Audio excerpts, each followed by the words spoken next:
Look, little girl, I don't care who you think you are. You don't get to tell me how to do my job. This is my door. My line. Now get to the back of it or get lost before you get hurt. The bouncer's voice was a gravelly boom, a caricature of authority meant to intimidate. The crowd, a mix of nervous socialites and arrogant financiers huddled against the city's biting November wind, offered a smattering of sycophantic chuckles. They laughed because he was big, because he had a radio on his shoulder, and because the woman he was speaking to was nothing. She was small, dressed in worn jeans and a gray, nondescript hoodie that had seen better days. Her dark hair was pulled back in a simple, severe ponytail, revealing a face that was sharp and angular but otherwise unremarkable, a face you would forget the moment you looked away. She didn't react. Her gaze, a calm, steady shade of winter blue, didn't even flicker. It remained fixed, not on the bouncer's snarling face, but on the young man he had just shoved against the brick wall, a kid whose only crime was asking why his reservation wasn't being honored. The bouncer, whose name tag read Ricky, puffed out his chest, a bull enjoying the theater of his own dominance. He mistook her silence for fear, her stillness for submission. It was an assumption he would come to regret more than any other mistake in his life. But in that moment, all he saw was an obstacle to his power trip. The woman had said only 5 words, spoken so quietly only he and the trembling young man had heard them. That's enough. Let him go. It wasn't a plea. It was a statement of fact, delivered with the flat, emotionless finality of a judge reading a verdict. This quiet refusal to be intimidated, this absolute lack of fear, was an affront to Ricky's entire worldview.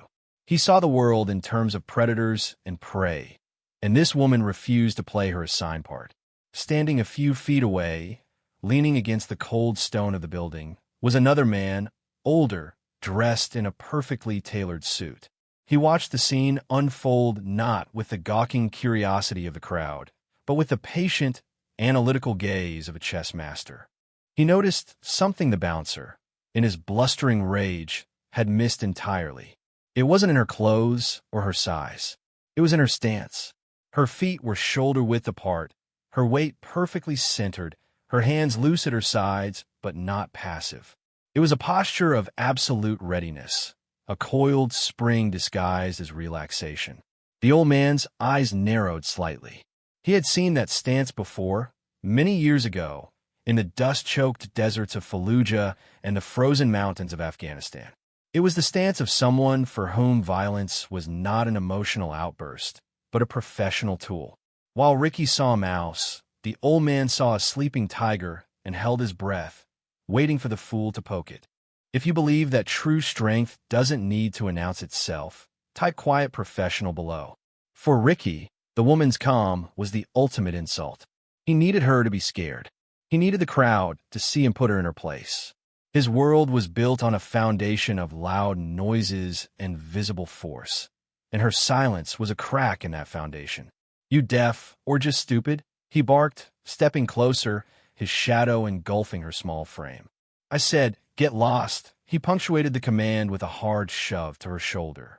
It was a move designed to send her stumbling backward, to humiliate her, to make her lose her balance and her dignity. But she didn't stumble. She didn't even move. Her feet seemed anchored to the concrete, and the force of his push was absorbed into her core as if she were made of solid granite. For the first time, a flicker of unease entered Ricky's eyes. It was like shoving a statue.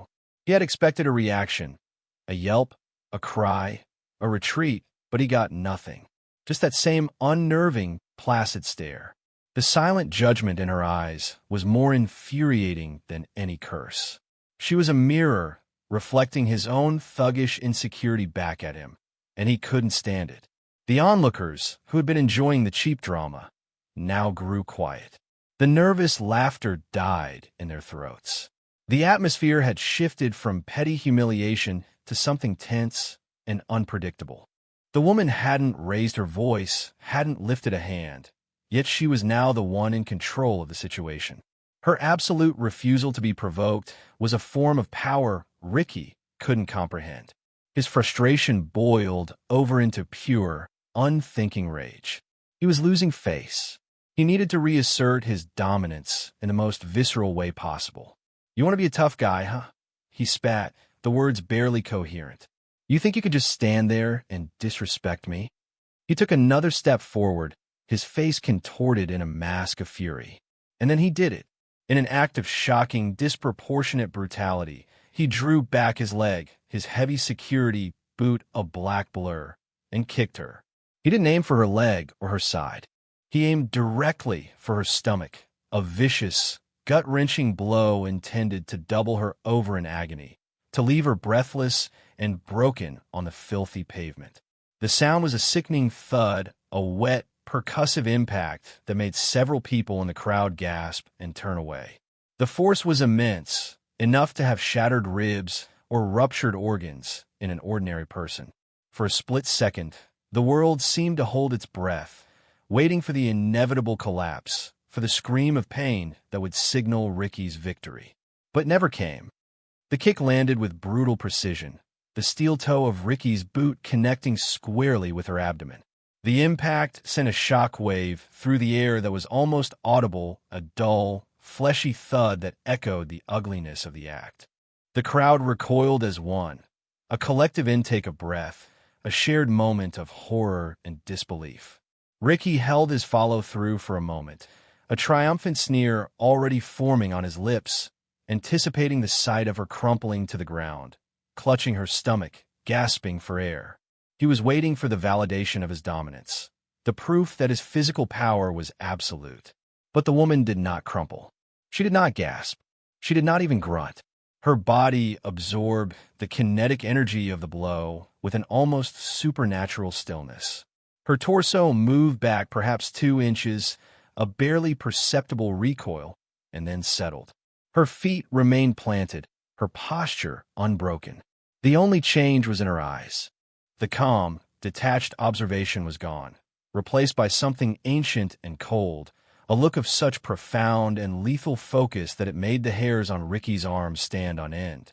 For the first time in his life, Ricky felt a spike of genuine, primal fear. He had kicked a solid oak tree. He had punched a concrete wall. The feedback from the impact was all wrong. There was no give, no soft tissue yielding to the blow. Instead, his own leg throbbed from the collision. In that deafening silence that followed the impact, a new reality began to dawn on him and everyone watching. This wasn't a woman. This was something else. She slowly, deliberately lowered her gaze from his eyes to the point of impact on her stomach, then back up to his face. There was no pain in her expression, no anger. There was only a quiet, clinical assessment. It was the look a biologist might give a specimen under a microscope just before dissecting it. That look, more than the kick she had just absorbed without flinching, was what shattered Ricky's fragile confidence. His brain couldn't process the input. The laws of physics of cause and effect, as he understood them, had just been violated. The power dynamic which he had controlled with his size and aggression had not just shifted, it had been inverted with terrifying finality. He had escalated the situation from a verbal confrontation to physical assault, and in doing so, he had unwittingly given her permission to respond.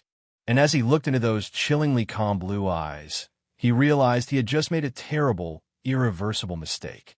He had kicked a hornet's nest, but instead of hornets, he had awoken something far, far worse. The air grew thick with unspoken dread. Even the distant city traffic seemed to fade into the background.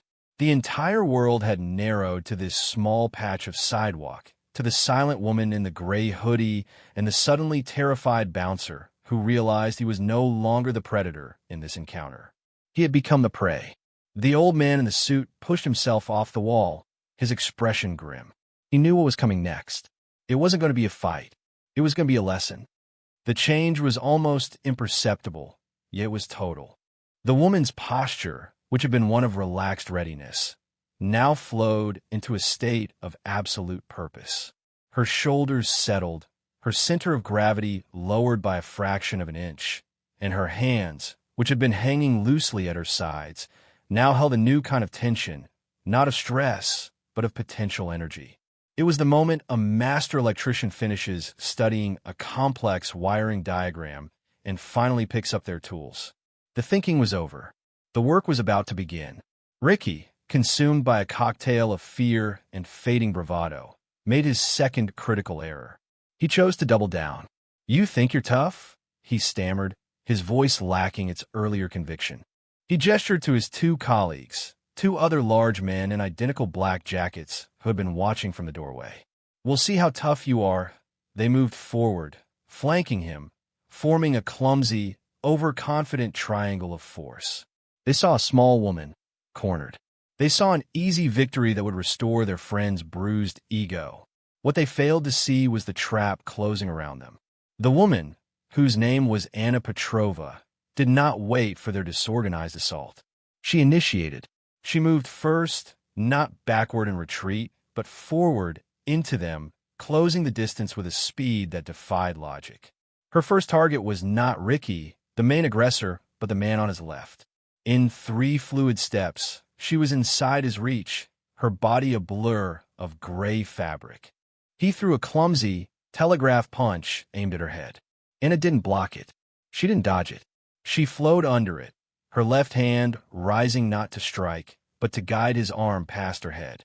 Simultaneously, her right hand shot out, not as a fist, but with her fingers rigid, striking the side of his knee. There was a dry, popping sound. The man's leg buckled instantly, his entire body collapsing as his joint failed. He went down with a strangled cry of agony, his part in the fight over before it had truly begun. The entire sequence took less than a second. Before the second bouncer could even process his partner's collapse, Anna was already moving toward him. He was smarter than the first. He tried to grab her, to use his superior weight and strength to smother her. He lunged, his big hands reaching for her hoodie. Anna let him. The moment his fingers closed on the fabric, she pivoted on the ball of her right foot, using his own forward momentum to spin her body. She dropped her weight, and his own pull now served to drag him off balance, stumbling forward over her lowered center of gravity. As he passed over her, her right elbow drove upward in a short, brutal arc, connecting precisely with his floating ribs.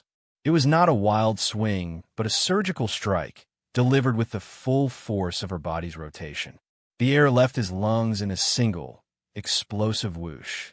He crashed to the pavement, wheezing, unable to breathe, the pain in his side a blinding, white-hot fire. 2 down. It had been less than 3 seconds. The crowd was a silent, wide-eyed statue. Cell phones were out, but many were too stunned to even press record. They were witnessing something that didn't belong on a city sidewalk. It wasn't a brawl. It was a dismantling. It was a display of such overwhelming, violent efficiency that it seemed to bend the very fabric of reality. Now, only Ricky was left. He stood frozen, his face a canvas of disbelief and terror. His 2 friends, his backup, his entire support structure were on the ground, neutralized by a woman half his size and the time it takes to draw a breath. The world he understood, a world governed by size, strength, and intimidation, had ceased to exist. He was alone, facing the consequence of his arrogance. He saw her turn to face him, her movements smooth and unhurried. There was no heavy breathing, no sign of exertion. She simply stood there, a specter of calm, composed competence amidst the wreckage she had wrought. The cold, analytical light was back in her eyes. It was his turn. Ricky's mind went blank with panic. His training, what little he had, evaporated. All that was left was the flight or fight instinct, and he was too proud to run. He let out a primal yell, a sound of pure rage and fear, and charged, swinging his fists like clumsy clubs. He was a charging bull, relying on sheer mass and fury. But Anna was a matador. She didn't meet his force with force. As he barreled toward her, she took one small, precise step to her left. It was a simple, elegant movement, but it was enough. Ricky's wild punch sailed through the empty air where her head had been a millisecond before. His momentum carried him forward, past her completely exposed. In that instant of his overextension, Anna's right hand shot out. It wasn't a punch. Her fingers latched onto the collar of his jacket from behind. Her left hand clamped down on his right wrist, the one that had just thrown the punch. With his own momentum still carrying him forward, she simply locked her grip, planted her feet, and pulled. It was a perfect application of leverage. Ricky, all 300 pounds of him, was suddenly airborne, his feet leaving the ground as he was flipped over her hip in a classic judo throw. He landed on his back with a ground-shaking impact that knocked the wind out of him and sent a spiderweb of cracks through the pavement beneath him. He lay there, dazed, the world spinning. Before he could even try to sit up, she was there. She didn't strike him again. She simply knelt on his chest, her knee pinning him with an immovable weight, and took hold of his right arm. She bent his wrist back at an unnatural angle, applying just enough pressure to send a searing bolt of pain through his entire body, a pain that promised to shatter bone if it was increased by even a fraction. The fight was over. Total time elapsed. 5 seconds. A deafening silence descended upon the street. A silence so profound it felt like a physical presence. The only sounds were the pained groans of the two down bouncers and Ricky's own ragged, panicked breathing. Anna remained kneeling on his chest, her expression unchanged, her breathing steady. She had not broken a sweat. She looked down at him, her blue eyes holding his, and finally, she spoke again. Her voice was just as quiet, just as devoid of emotion as it had been before. "I told you," she said. That was enough. The spell of silence was broken by the approaching wail of sirens. Someone in the crowd, having regained their senses, had called the police. 2 patrol cars screeched to a halt, their red and blue lights painting the scene in frantic, strobing colors. Uniformed officers spilled out, their hands on their holsters, their eyes wide as they took in the tableau. 3 massive bouncers on the ground, clearly incapacitated, and 1 small, unknown woman in a gray hoodie kneeling calmly on the chest of the largest one. From a rookie officer's perspective, the conclusion was obvious. They saw the aggressor, and they saw the victims. "Police! Get off of him now! Hands where I can see them!" One of the officers shouted, his voice tight with adrenaline. Anna's head tilted slightly. She showed no alarm, no fear of the drawn weapons. She simply registered the new variable in the equation.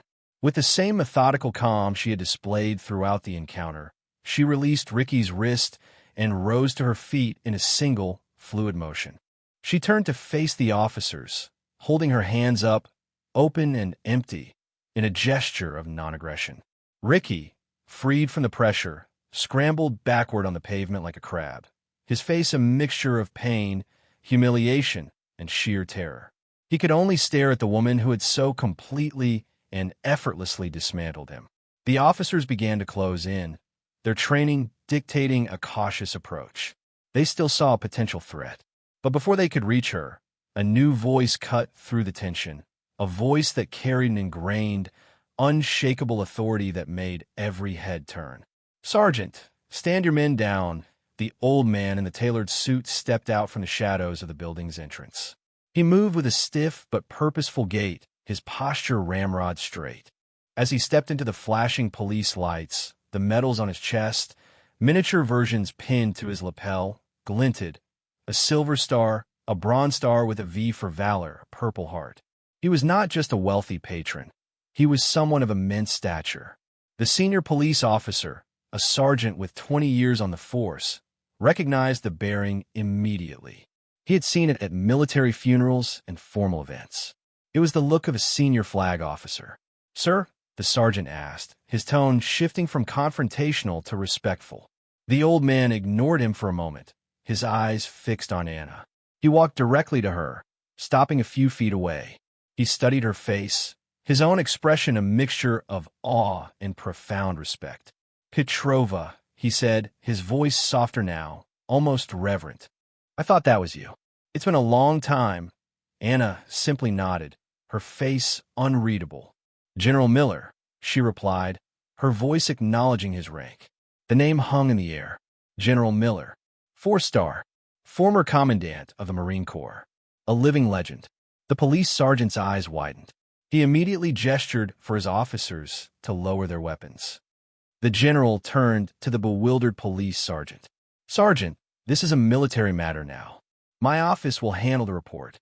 This woman is not a suspect." She is, in fact, the victim of a felonious assault. He then looked past the sergeant to the crowd of onlookers, his gaze sweeping over their shocked faces, and finally landing on the club owner who had just rushed out, his face pale with panic.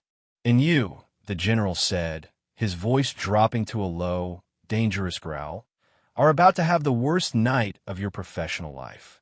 You employ thugs who assault civilians, and tonight, your man made the mistake of assaulting a national hero." The club owner began to stammer an apology, but the general cut him off with a sharp wave of his hand. He turned back to the sergeant, his tone now crisp and official, as if he were delivering a battlefield briefing. "Do you know who you're looking at, Sergeant?" he asked, gesturing toward Anna. The sergeant shook his head, looking at the small, quiet woman with a newfound sense of wonder.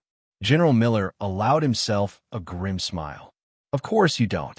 Her file is so classified that most of it is just black ink. But let me give you the broad strokes." He took a step closer to Anna, standing beside her, as if presenting her for an award. "This is Commander Anna Petrova, United States Navy, retired. For 10 years, she was an operator with the Naval Special Warfare Development Group." He paused, letting the name sink in. To the civilians, it meant nothing. But to the police officers and to the general, it meant everything. "For those of you who don't know," the general continued, his voice rising so the entire crowd could hear, "that's DevGru, the unit you civilians refer to as SEAL Team 6." A wave of murmurs and gasps rippled through the crowd. The name was legendary, mythical. It was the unit that had gotten bin Laden, the tip of the spear, the most elite fighting force the world had ever known.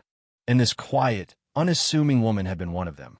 "Commander Petrova has more combat deployments than most battalions." The general's voice boomed, each word a hammer blow to Ricky's shattered ego. "She is a recipient of a Navy Cross for actions in the Hindu Kush, 2 silver stars, a bronze star for valor, and 3 Purple Hearts.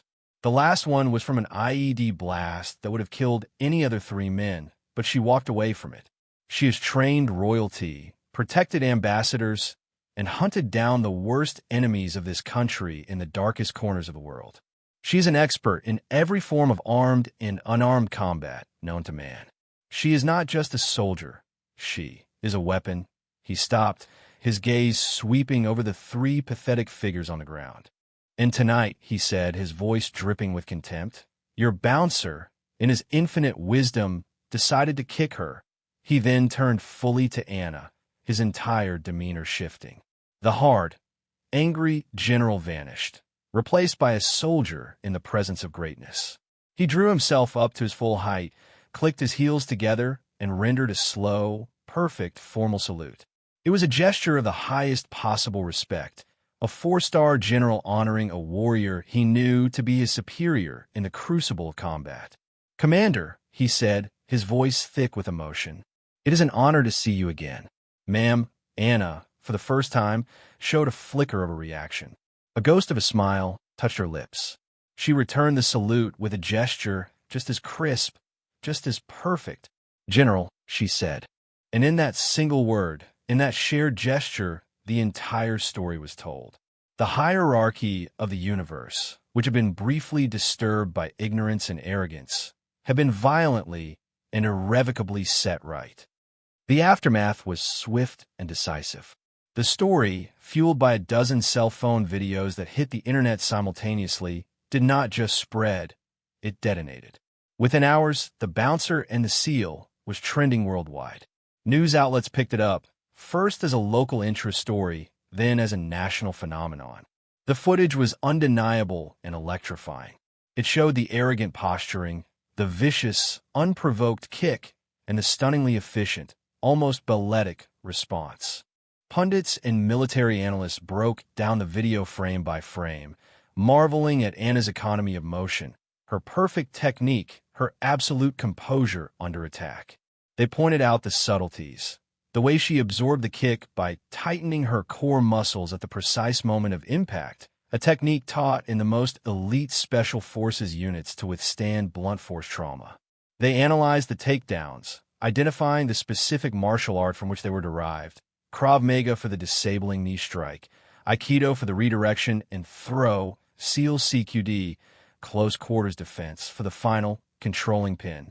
The story became a digital legend, a modern-day fable about the dangers of assumption. For the military and veteran communities, it was a moment of immense pride and vindication. Anna Petrova became a household name, an icon. She was the living embodiment of the quiet professional, the operator who walks among the populace, unseen and unheard, their skills and sacrifices hidden behind a veil of normalcy. Forums for active duty personnel and veterans lit up with threads dedicated to her. Old stories, previously whispered in classified circles, began to surface. Tales of her legendary marksmanship, her uncanny ability to remain calm in a firefight, her leadership that had saved her team on more than one occasion.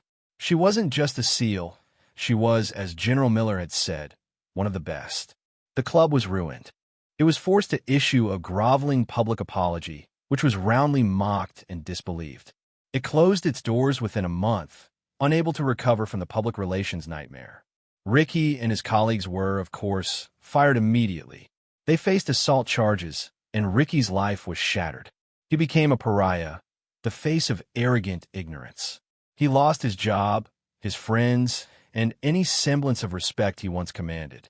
In interviews for a documentary months later, he was a changed man, humbled, broken, and filled with a profound sense of shame. "I just saw a little woman," he said, his voice barely a whisper. "I never imagined. I never thought that someone like that could be like that. I learned a lesson. You never know who you're talking to. You just never know." His humiliation was complete, a public and lasting testament to his folly. He had sought to make an example of her, and in the end, the world had made an example of him. He became the punchline to a global cautionary tale. And what of Anna Petrova? She wanted none of it. She didn't grant interviews. She didn't appear on talk shows. She didn't write a book. After giving a concise, factual statement to the police, a statement in which she recommended the bouncers not be charged but instead receive mandatory counseling for anger management, she simply vanished. She left the city that night, slipping away from the media firestorm as easily as she had slipped through enemy lines in her former life. Journalists who tried to track her down found a ghost. Her records were sealed. Her last known address was 8P.O. Box. She had no social media presence. She had seamlessly faded back into the quiet anonymity she treasured. The story, however, followed her. For a time, she was recognized. A nod from a police officer on the street. A free cup of coffee from a barista who was a Marine veteran. A quiet, "Thank you for your service" from a stranger at a gas station. She would always accept these small gestures with a simple, polite nod, never encouraging conversation, never lingering in the spotlight. Her life, as it turned out, was as quiet and unassuming as her appearance. She lived in a small, remote cabin in the Pacific Northwest, where she ran a nonprofit organization that trained service dogs for veterans suffering from PTSD. She spent her days in the woods, with the animals, finding a peace there that the world of men could never offer. She found purpose not in violence, but in healing. She was teaching others how to reclaim their own silence, how to find strength not in confrontation, but in quiet companionship and steady, patient work. The incident at the club was not something she dwelled on. To her, it had not been a moment of vindication or triumph. It had been a failure of de-escalation, a situation that had required a physical solution when a verbal one should have sufficed. In her world, the use of force was always a last resort, a sign that all other, more intelligent options had been exhausted. She took no pride in what she had been forced to do. She only felt a quiet regret that a man's ignorance had led him to a place where such a lesson was necessary. Her humility was the final, defining characteristic of her strength. It was proof that her competence was not a performance for others, but an intrinsic part of who she was. Her silence was not an absence of words, but a presence of mind. It was the calm at the center of the storm, the unshakable foundation upon which her legendary career had been built. She didn't need the world to know who she was. She had already proven it to herself and to the people who mattered in places far more important than a city sidewalk. A year passed. The video of the incident was still a staple on top 10 lists and military tribute channels, but the initial frenzy had subsided. In its place, something more meaningful and enduring had grown. The event had become institutional folklore. At police academies across the country, the Petrova incident was now part of the curriculum for situational awareness and de-escalation training. Instructors used the video as a prime example of why assumptions based on appearance, gender, size, age, or attire are the most dangerous mistakes an officer can make. They taught recruits to look for the subtle signs Anna had displayed: the centered stance, the calm breathing, the steady gaze of a person in complete control of their environment. The security industry underwent a quiet revolution as well. The company that had employed Ricky was sued into bankruptcy, and a new standard of training emerged.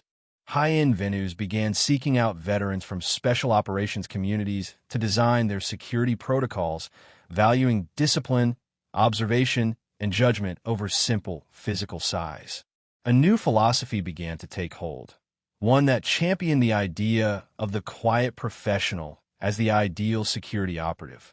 The motto became, "The best security is the one you never see, and the best bouncer is the one who never has to raise his voice, let alone his hands."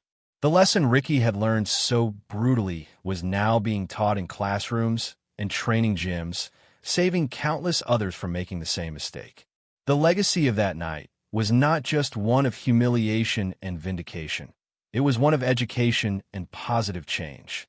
At the site of the now-defunct nightclub, a new, more respectable establishment had opened.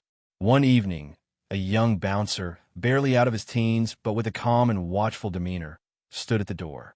A belligerent man, twice his size and drunk on entitlement, began to cause a scene, shouting at the staff. The young bouncer didn't puff out his chest or raise his voice.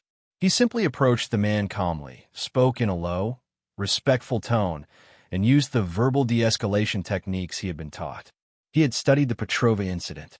He understood that true control comes from within. He managed to calm the man down and persuade him to leave without any physical contact, earning a nod of approval from his manager. The manager, a retired Army Ranger, had designed the new training protocol himself.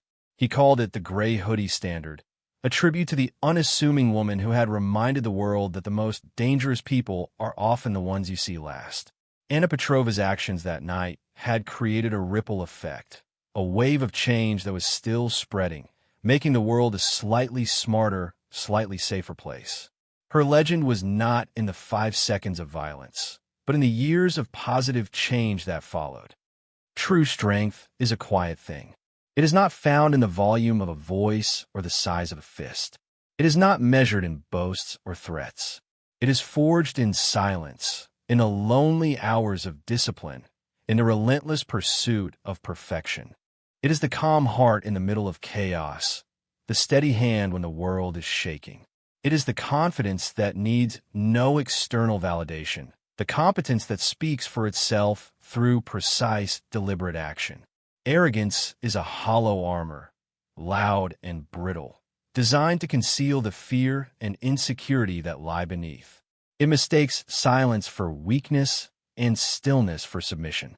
It is a blinding fog that prevents one from seeing the world as it truly is, leading to catastrophic miscalculations.